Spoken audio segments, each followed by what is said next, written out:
네, 오늘은 인도하심, 승리로를 걸으라라는 제목으로 하나님 말씀 전하도록 하겠습니다. 여러분, 창세기 주인공은 야곱이죠.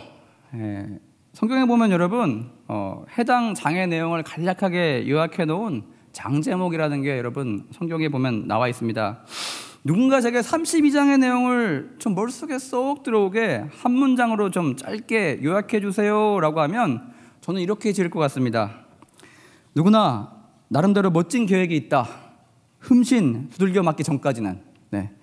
이 권투계 전설 마이크 타이슨이 한 말과 같이 야곱은 고향으로 돌아오는 길에 껄끄러운 형 에서를 20년 만에 다시 만나게 되었고 그에게는 나름 그럴듯한 계획이 있었어요.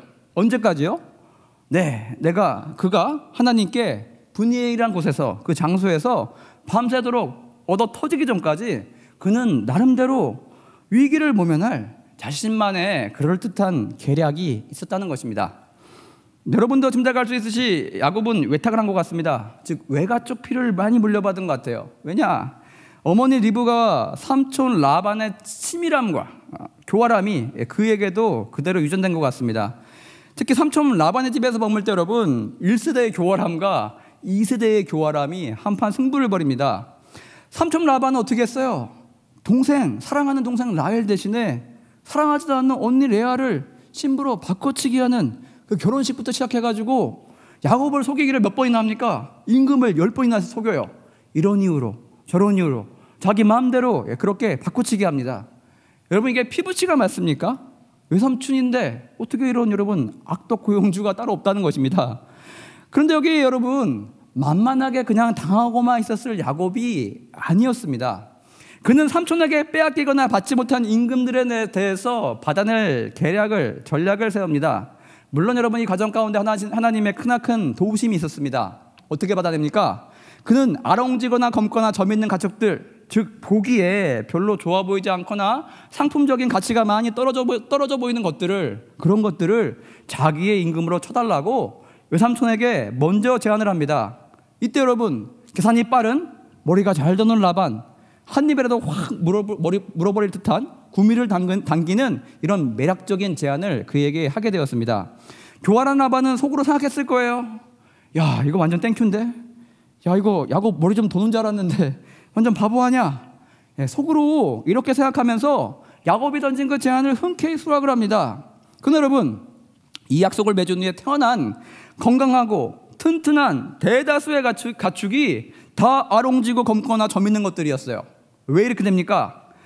야곱이 건강하고 힘센 양이나 염소가 물가에서 교미를 할 때면 여러 나무 껍질을 벗겨다가 얼룩얼룩하게 만들어서 그 눈앞에 두었다는 것입니다. 반대로 병약해 보이는 동물들이 와서 교미를 할 때면 준비했던 그 나뭇가지들을 다 치워버렸어요. 참 신기한 일이 벌어집니다. 동물들은 눈에 본 대로 새끼를 잉태하고 낳게 됩니다. 즉 얼룩덜룩한 나뭇가지 막대기를 부은 어미양들은 새끼마저도 아롱지거나 검거나 점 있는 새끼들만을 그렇게 낳게 되었다는 것입니다. 따라서 여러분 당시에 태어났던 힘좋고 건강한 유전자를 지녔던 가축들은 상품 가치가 높았던 그런 가축들은 모두 다 야곱의 소유가 되게 됩니다. 이런 방식으로 지금까지 라반에게 속임을 당하면서 억울하게 받지 못했던 임금들뿐만 아니라 거기에 플러스 알파로 야곱의 재산은 시간이 갈수록 계속 늘어만 가게 됩니다. 이렇게 여러분 교활함과 술수에 있어서 둘째가게 서럽던 2세대 야곱, 1세대 라반에게도 전혀 밀리지 않았던 그 교활함, 그 속임수의 유전자를 지녔던 바로 야곱이었다는 것입니다. 라반이 아마도 까먹었던 것 같아요. 가나안 땅에서 얘가 왜 도망쳐 왔는지. 야곱이 가나안 땅에서 형을 속여서 장자권을 탈취했던 그 기억이 아마 가물가물해졌던 모양입니다. 여러분 야곱은 이렇듯 어릴 적부터 그리 만만한 상대가 아니었다는 것입니다. 이렇듯 여러분 야곱은 늘 가나안 땅 에서에게서 또 바다라는 땅에 있는 삼촌 라반에게서 그가 갖고 싶은 것들을 어떻게 합니까? 그 타고난 교활함을 사용해서 교묘히 빼앗아서 결국 자기의 소유로 만들고 마는 그런 인생을 계속해서 살아오고 있었습니다. 여러분도 아시다시피 가나안 땅에서 바다나람 땅으로 도망쳐오던 그 날밤에 중간에 배달해서 진정 하나님을 만났었어요. 하나님을 만난 적이 있는 야곱이었지만 그 이후에 그의 삶의 방식은 여러분 그렇게 크게 달라지지 않았다는 것입니다. 그랬던 그에게 오늘 6절 보시면 여러분 라반의 수싸움과는 비교할 수도 없는 정말 큰 위기가 닥쳐오고 있습니다. 그것은 바로 20년 전에 야곱에게 사기를 당해서 장자권을 빼앗겼던 형 에서가 마치 새끼를 빼앗긴 암곰과 같이 분노해서 야곱을 죽이겠다고 길길이 날뛰었던 그 20년 해묵은 분노를 다시 한번 야곱은 마주하게 되었기 때문입니다.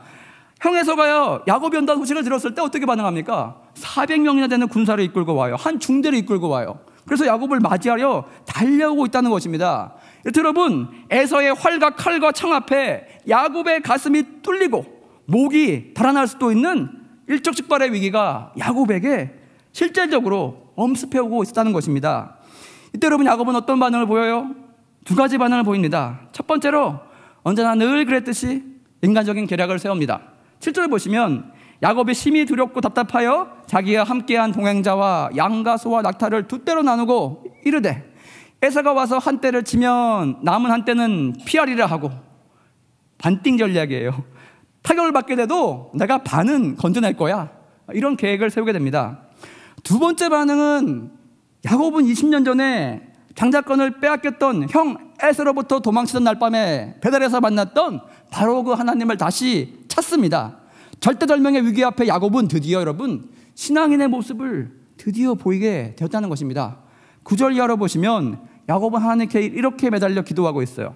먼저 하나님과의 관계와 하나님께 주신 약속의 말씀에 근거해서 구원해달라라고 탄원하고 있습니다. 9절 보십시오.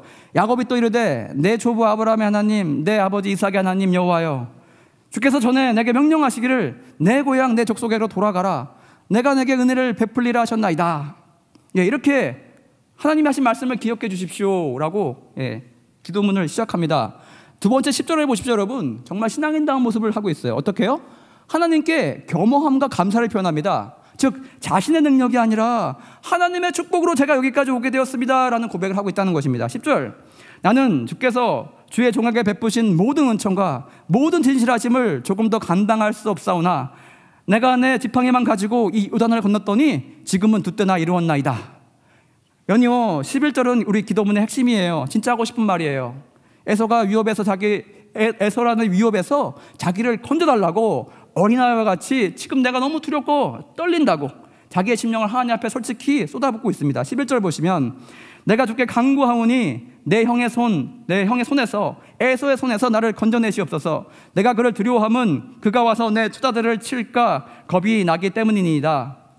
마지막으로 여러분 12절 보시면 이 기도문은 앞뒤가 비슷해요. 수미상관 형식을 이루고 있습니다. 기도문의 시작했던 9절에 뭐라고 시작합니까? 하나님의 약속을 언급하면서 시작했잖아요. 마찬가지로 12절 보시면 하나님의 다른 약속을 언급하면서 상기시키면서 하나님 구해 주십시오라고 탄원의 기도를 마치고 있습니다. 12절 주께서 말씀하시기를 내가 반드시 내게 은혜를 베풀어 내 씨로 바다에 셀 수 없는 모래와 같이 많게 하리라 하셨나이다. 여러분 이 기도문으로 추측해 보건대 야곱은 20년 전에 베델에서 만났던 하나님을 까맣게 잊고 산 것이 아니라는 것입니다. 기도하는 형식과 내용을 보십시오. 기도 생활을 꽤나 오랫동안 해왔던 분의 그런 기도 내용입니다. 형식도 여러분 모두 하나님의 말씀과 하나님의 약속에 기대서 그렇게 기도하고 있고요. 또 뭐가 나타납니까? 성숙한 기도의 특징이 뭐예요? 자기 부인과 자기를 낮추는 겸손도 여러분 그 기도문 안에 녹아 있다는 것입니다. 그러나 여러분 이렇게 간절하게 기도했음에도 불구하고 야곱은 다시 현실의 위협 앞에 다시 이성 작동하기 시작합니다. 자신의 자아가 다시 한번 자기의 교활함이 다시 한번 작동하기 시작합니다. 13에서 20절까지 보시면 형 에서에게 대대적인 선물 공세 작전을 세우고 이를 종들에게 지시하게 됩니다. 어떻게 해요? 3번 시간차를 둬서 큰 선물과 자신을 형 앞에 한껏 낮춰서 형의 종이라고 그렇게 가서 형의 귀에 얘기해달라고 형을 만나기 전에 그의 분노를 가라앉힐 수 있는 그런 술수를 짜게 됩니다. 이렇듯 여러분, 하나님을 믿고 하나님의 약속을 알고 하나님의 축복으로 내가 여기까지 왔다 고백했던 그 야곱이지만 그의 인생은 여전히 변화받지 못했고 하나님의 인도하심과 자기 자아 가운데 갈짓자로 왔다 갔다 걷고 있었던 야곱의 모습을 우리는 발견하게 됩니다. 즉 여러분, 하나님 앞에 신을 벗었다가 이내 곧 다시 신을 신고 달려나갑니다. 그러다 또 일이 막혀버리면 다시 신을 벗고 하나님 앞에 섰다가 이제 좀 됐다 싶으면 다시 자기의 신을 신고 또 힘차게 자기가 원하는 방향으로 달려나가는 야곱의 이중적인 면모를 우리는 형 에서를 만나는 이 에피소드 안에서 발견해낼 수 있다는 것입니다. 즉 하나님도 의지하고 자기 자신도 여전히 의지하고 있던 그 야곱의 모습을 우리는 발견할 수 있습니다. 그가 이 모든 계획을 실행에 옮기고 야복 강가에 홀로 남았을 때 한밤중에 야곱은 그만 이름 모를 사내로부터 습격을 당하게 됩니다. 칠흑가득 어둠 속에서 야곱은 상대가 누군지도 모르고 싸워야 됐어요. 야곱은 싸우면서 세 가지 생각이 들었을 것 같습니다. 첫 번째, 에서가 보낸 첩자 아니야? 두 번째, 삼촌 라반이 추격을 멈추고 돌아가겠다고 해놓고는 이를 어기고 보낸 암살자 아니야?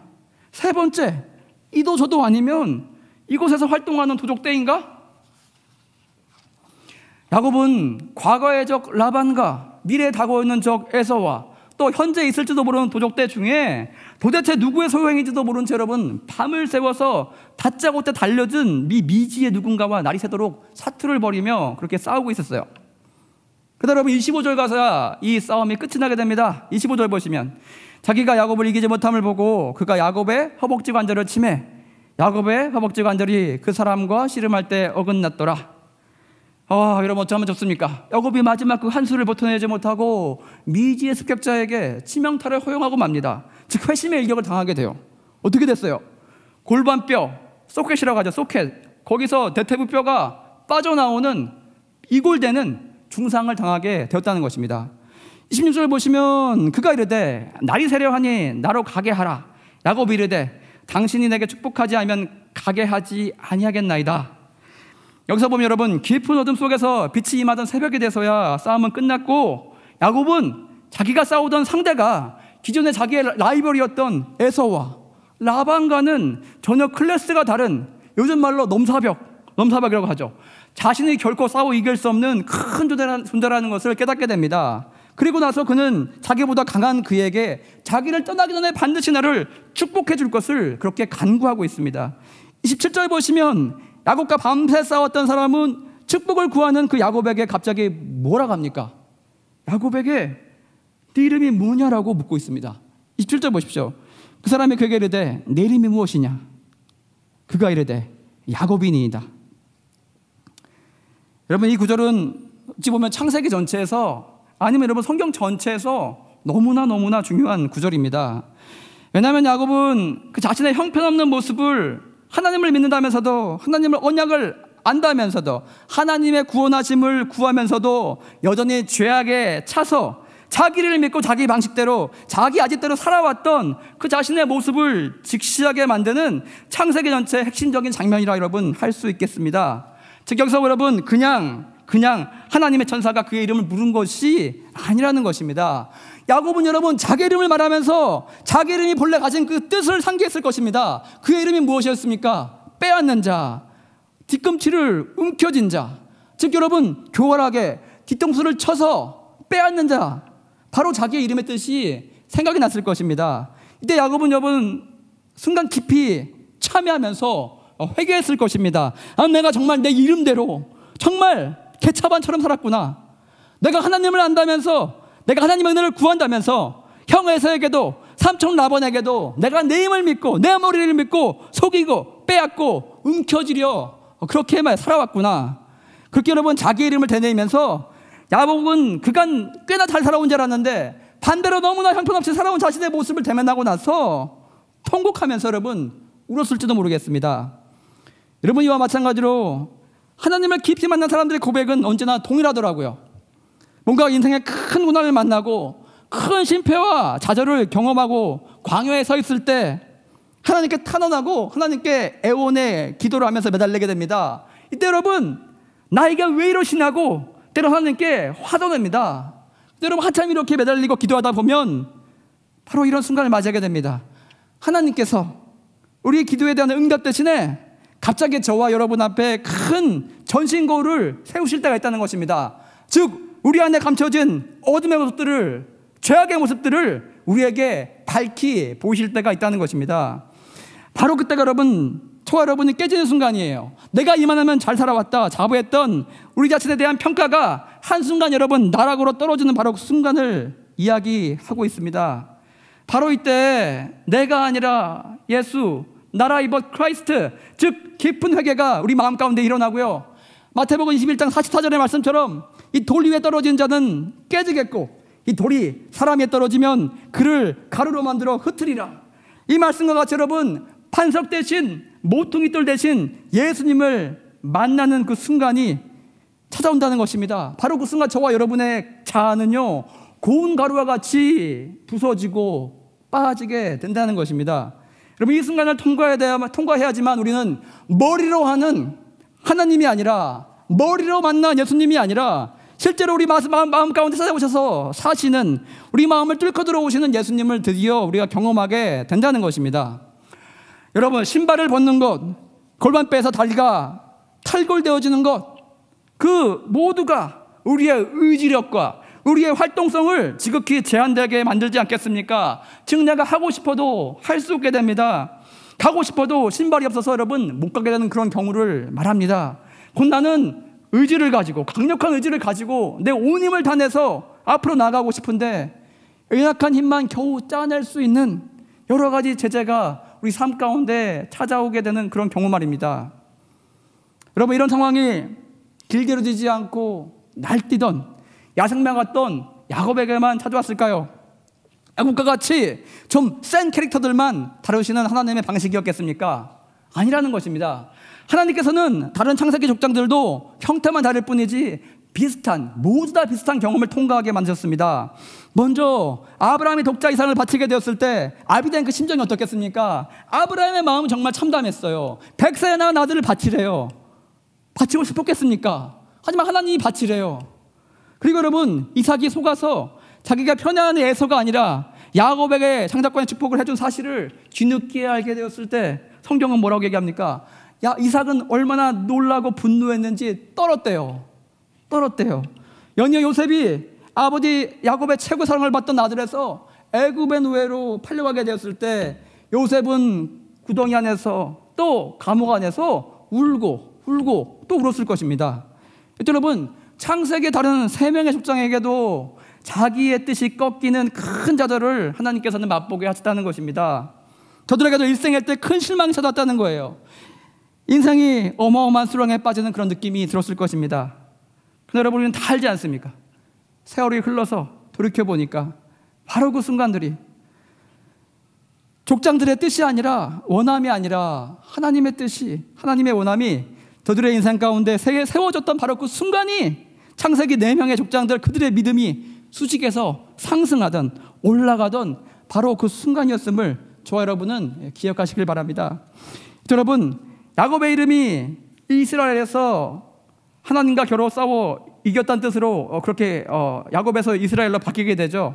여기서 말하는 여러분 승리의 개념은 나의 인생에, 저와 여러분 인생에 나의 뜻과 하나님의 뜻이 부딪힐 때 최종적으로 하나님의 뜻이 우리의 뜻을 야곱의 다리를 부셔내듯이 그 위에, 우리의 뜻 위에 하나님의 뜻이 세워질 때를 의미한다는 것입니다. 마찬가지로 우리가 간절히 기도하던 제목들, 우리가 하나님 앞에 그렇게 오랫동안 매달렸던 기도의 제목들 부르짖고 간구했음에도 불구하고 정반대로 현실이 어렵게 여러분 흘러갈 때가 있습니다.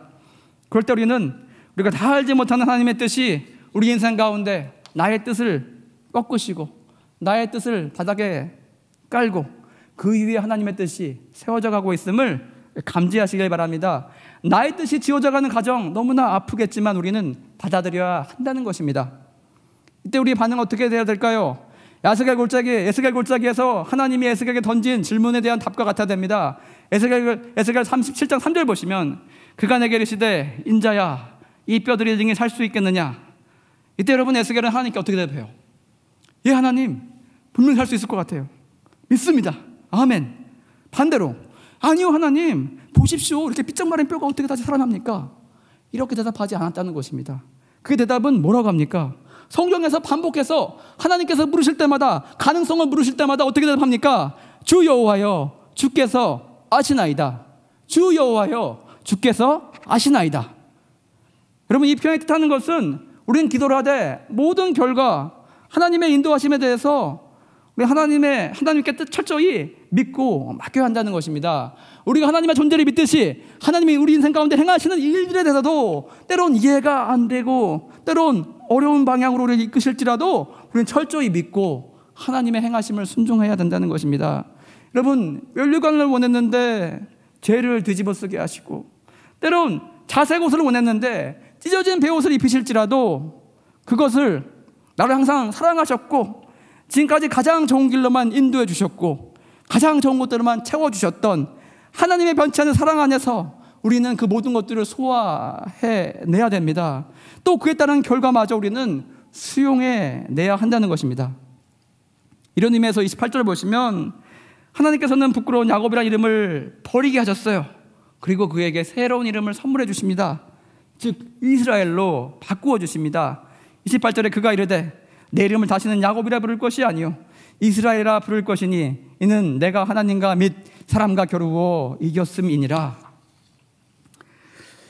여러분, 오살리 기도원에 가면 메카사타이어 나무가 300m 정도 쭉 양쪽 길가에 심어져 있는 그런 길이 있습니다. 이제 나무 키가 제법 커서요 양쪽 나무가 이어져요. 터널이 이루고 있습니다. 한번 가보세요. 제가 보기엔 겨울연가에 나오는 남해섬 메카사타이어 길보다 더 웅장하고 더 아름답고 더 멋지다는 것입니다. 저는 기도원 갈 때마다 여기를 걸으면서 기도를 하곤 했습니다. 걷다 보면 길 끝에 터닝포인트가 나오는데 거기에 이 길의 이름이 돌에 각인되어 있어요. 뭐라고요? 승리로라고 적혀있습니다. 승리로. 영어로 빅토리 로드라고 한글 아래 병기되어 있어요. 제가 거의 10년 넘게 이 길을 돌면서 어려운 문제가 있을 때마다 하나님께 간구했는데 최근에 저는 이제서야 그 길의 이름을 제대로 이해한 것 같습니다. 이전까지만 해도 그래 내가 여기 와서 기도한 나의 기도의 제목들이 이루어지게, 그래서 나의 인생이 승리하게 만들기를 원하신다는 하나님의 응원의 메시지라고 생각했던 제 생각이 보기 좋게 빗나가고 말았습니다. 몇 주 전에 저는 그 길을 돌면서 이 승리로의 진정한 의미를 깨닫게 되었습니다. 이 길을 돌면서 내가 올리는 기도의 제목들 중에 그대로 다 이루어지는 것이 승리가 아니라 그 기도 제목들 중에 하나님께서 받아주시고 인정하신 것들은 이루게 하시고 하나님이 거부하시는 것들은 이루어지지 않게 하시는 것이, 그것을 내가 수용하는 것이 진정한 승리라는 것을 어렴풋이 깨닫게 되었습니다. 즉 그 길을 돌면서 기도할 때 하나님의 뜻, 하나님의 인도하시는 손길을 내가 온전히 깨달아서 하나님의 뜻 앞에 굴복하고 순종하는 내가 영적인 이스라엘 되는 그런 의미라는 것을, 내가 영적인 이스라엘이 되라는 의미라는 것을 저는 깨닫게 되었습니다. 그래서 이 길을 승리로라고 이름 지었구나라고 제 마음속에 깊이 울리게 되었어요. 근데 여러분, 영화 흐르는 강물처럼 거기 보시면 브래드 피트의 리지 시절이 나옵니다. 즉 그가 가장 어리고 잘생겼던 시절에 찍은 바로 그 영화입니다. 유명한 영화예요. 나름 아카데미 촬영상을 받은 명작입니다. 93년도에 나온 작품인데 당시 브래드 피트 여러분 지금 송중기만큼 잘생겼어요. 이 작품은 여러분 시카고대에서 교수를 재직했던 그리고 은퇴했던 노만 맥클라인이라는 분의 자서전적인 소설을 갖다가 영화화한 것입니다. 이 영화에서 주인공 아버지는 대자연이 둘러싸인 미국 몬태나라는 작은 시골에 스코틀랜드 장로교회 목사로 재직하고 있었습니다. 근데 여러분, 평소 방랑기 넘쳤던 둘째 아들, 브래드 피트가 연구했던 둘째 아들이 어느 날 노름판과 술에 점점 빠져 지내더니 하루는 변사체로 그렇게 발견되었습니다. 바로 그 주에 아버지가 이 주일 강단에서 설교했던 내용으로 마지막 엔딩을 대신하고 있습니다. 주인공 첫째 아들 노먼은 영화 마지막 장면에서 노년에 홀로 남겨져서 몬타나 강에 흐르는 대자연 속에 들어가서 홀로 플라잉 피쉬를 하고 있어요. 그러면서 이렇게 읊조립니다. 그때 아버지가 하셨던 설교 말씀, 우리는 완전히 이해할 수 없어도 완전히 사랑할 수 있습니다. 우리는 완전히 이해할 수 없어도 완전히 사랑할 수 있습니다. We can love completely without complete understanding. 이 말씀이 이제 이해가 된다고 해요. 여러분, 물론 이 대사는요, 이해할 수 없는 행동을 하다가 허망하게 죽어간 둘째 아들에 대한 아버지의 연민과 사랑을 뜻하는 그런 대사로 등장하고 있습니다. 저는 이 대사가 원래 상황과 원래 의미와 다르게 왠지 하나님에 대한 우리의 사랑, 우리의 마음의 자세여야 한다는 생각이 문득 들더라고요. We can love God completely without complete understanding. 우리는 다 하나님을 온전히 이해할 수 없어도 우리는 하나님을 온전히 신뢰하고 여전히 사랑해야 됩니다. 우리의 신앙생활은 간단히 말해서 두 가지 사랑이에요. 하나님을 사랑하는 것이고 이웃을 사랑하는 것이요. 이게 날이 갈수록 여러분, 예수님의 수준으로 더욱더 깊어져 가는 것이 바로 우리의 신앙의 여정이라는 것입니다. 이 여정 가운데, 이 두 사랑 가운데 여러분, 우리가 이해되는 이웃들만 사랑한다면 우리의 사랑은 세리의 사랑과 별반 다르지 않다는 것입니다. 우리가 이해되는 하나님만을 사랑한다면 축복만을 바라고 또 쫓아가는 우상신을 섬기는 이교도의 사랑과 여러분 무슨 차이가 있겠습니까? 때로는 여러분, 하나님의 인도하심이 저와 여러분의 바람과 다를지라도 온전하신 하나님의 사랑을 위해서는 저와 여러분 되었으면 좋겠습니다. 그분 어떤 상황 가운데서 여러분 신뢰하시고 하나님께 모든 상황 가운데 맡기십시오. 그래야만 하나님께서 우리 인생 가운데 가장 선한 방향으로 우리 인생 가운데 행하시고 하나님께서 이루어 주실 것입니다. 이 믿음 위에서는 저와 여러분 되시길 주님의 이름으로 축원드립니다. 우리 다 같이 예수 안에 능력 있네 찬양하시고 기도함 나가겠습니다.